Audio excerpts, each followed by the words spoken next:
Yeah, Lauren was my neighbor. We're just trying to find out where she is at this point. I mean, no one has seen her since Saturday. I mean, the last time anyone heard from her was an email that she sent out, and no one's heard from her since. Did you see her hang out with anyone at the time or anything like that? I mean, no one has seen her since Saturday. I haven't seen anything. I mean, you always hear noise outside, but it's just people walking by pretty much. And she just recently graduated from Mercer? Yeah, she and I were both JD students. We graduated back in May. What kind of person was she? I mean, what did you see? I mean, she's as nice as can be. I mean, very personable, very much a people person. Do you know any enemies she might have had, somebody that might want to hurt her?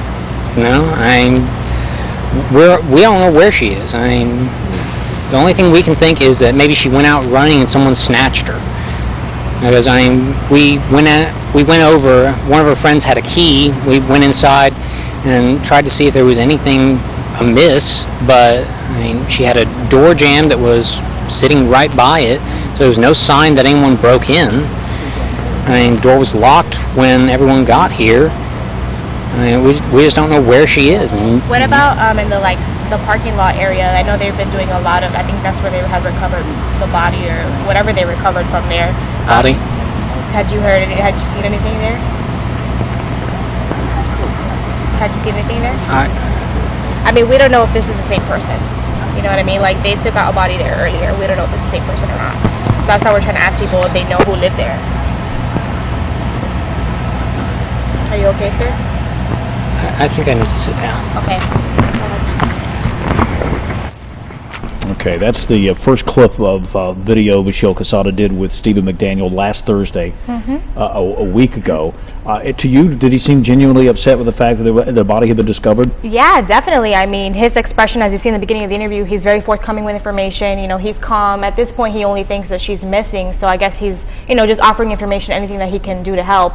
And then as soon as I mentioned the body, which I assumed that he already knew since everyone had been out there since 10 a.m. It had been all over the news, all over the web, and I guess he had been pulled in for questioning, and police, I don't know what police have told him. Police had told him at that time, so I guess no one had informed him that a body was recovered. All right, this second video, what will we see? Okay, so the second video is he actually gets pulled into the AT&T building next door. One of the employees brought him in, I guess, to just relax for a couple minutes after he found out about the news. And then he comes back out maybe 20 minutes later, and I asked him if he was okay, and he came up to me and began talking again. So at this point, our camera started rolling again, and he seemed receptive to it. He was not, he was not upset, saying that he didn't want to talk, so he just started talking again. All right, clip 2 with Stephen McDaniel, Michelle Quesada from last Thursday. Guys? You've been studying for the bar? Yeah, no one had seen her since Saturday because there's not a whole lot of interaction unless we're doing classes. Right. And she was doing the online version of it. You all studied together, though? We were in, there's two different people, there's two companies that provide it. Kaplan provides it and Barbary provides it. I signed up with Barbary and I've been doing the lectures that they have in the mornings. She was doing the Kaplan online, so I hardly ever saw her. I would see her go out running, but What time would she go out running? I don't even know when. Was it at night or morning? I saw her midday a couple weeks ago. That was the last time I saw her, was coming back from the bar prep on the main campus because we got moved over there for a week or two. But she normally would run. That was the routine that she had. She ran all the time. She had a group that she would go running with. I don't know anyone that would want to hurt her. She was as nice a person as there is.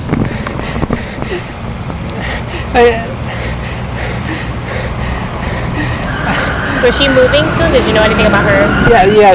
She was going to be moving out today. She was supposed to move out today because someone else was going to be moving into her apartment, a new law student. Do you know if she was planning? Where is she from?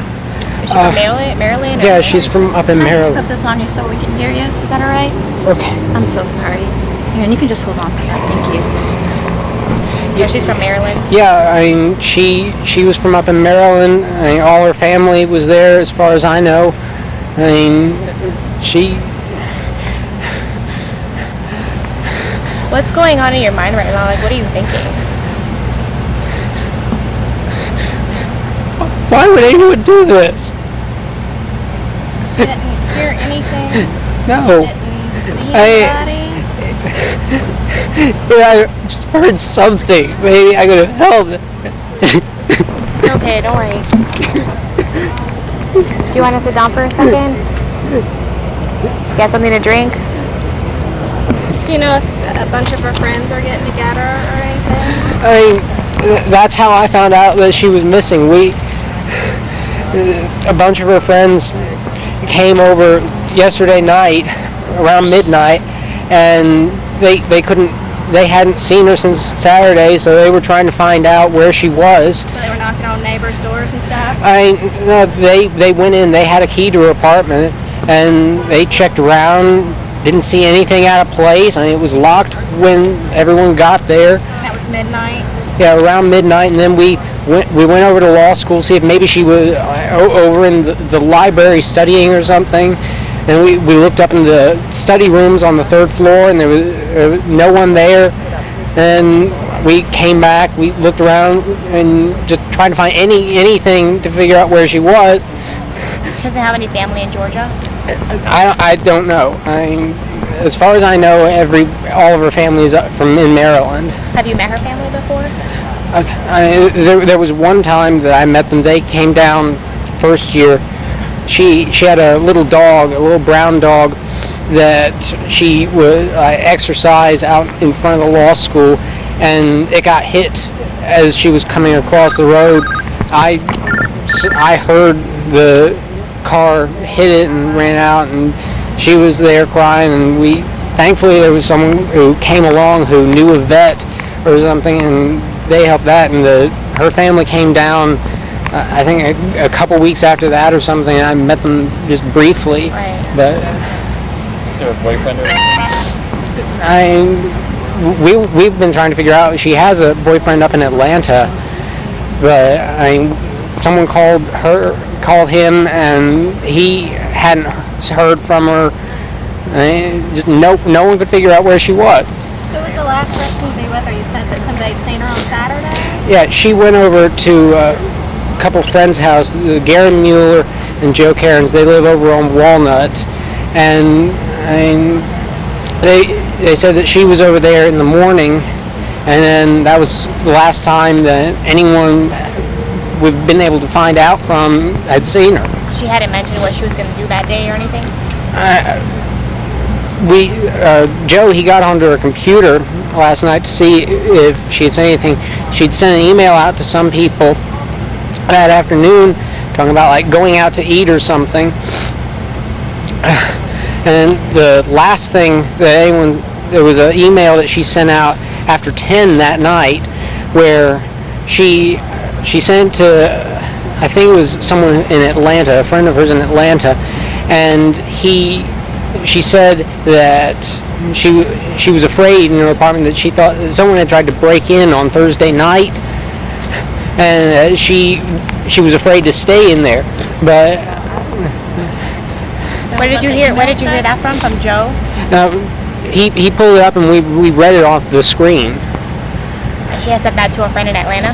Yeah, I can't remember his name, but... And you hadn't heard anything on Thursday night? No. She never came to you to tell you anything? No,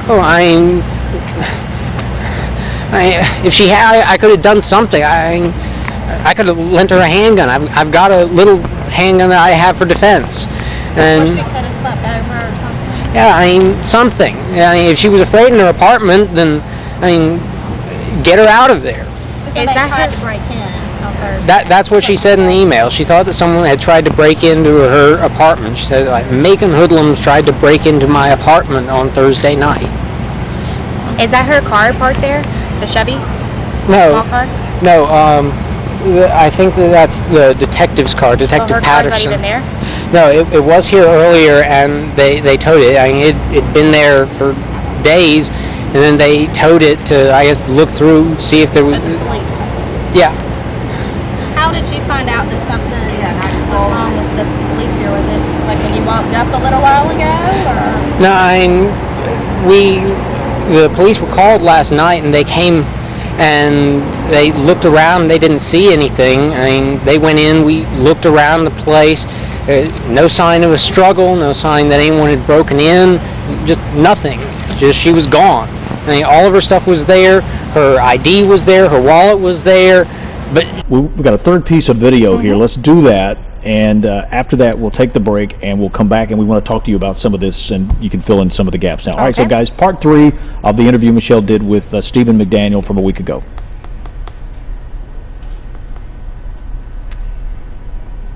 Where's the audio?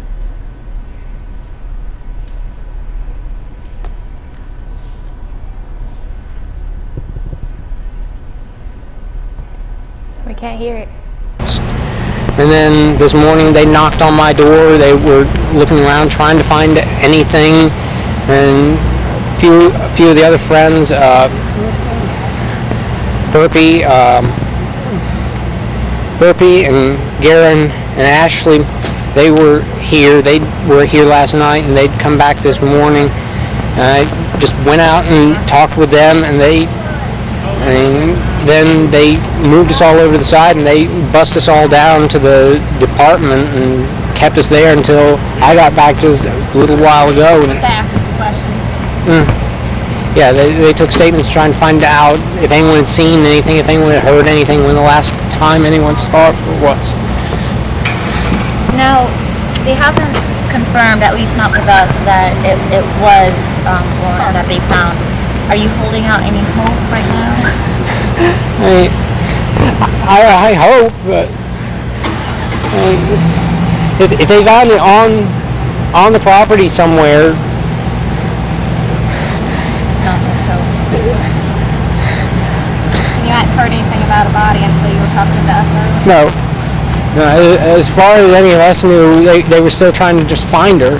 I mean, we got an email this morning from some people that live on the other side of Kroger, on the other side of the river, that they had seen her in the past running in that area. We thought maybe someone had snatched her over there, or maybe she got hurt or something.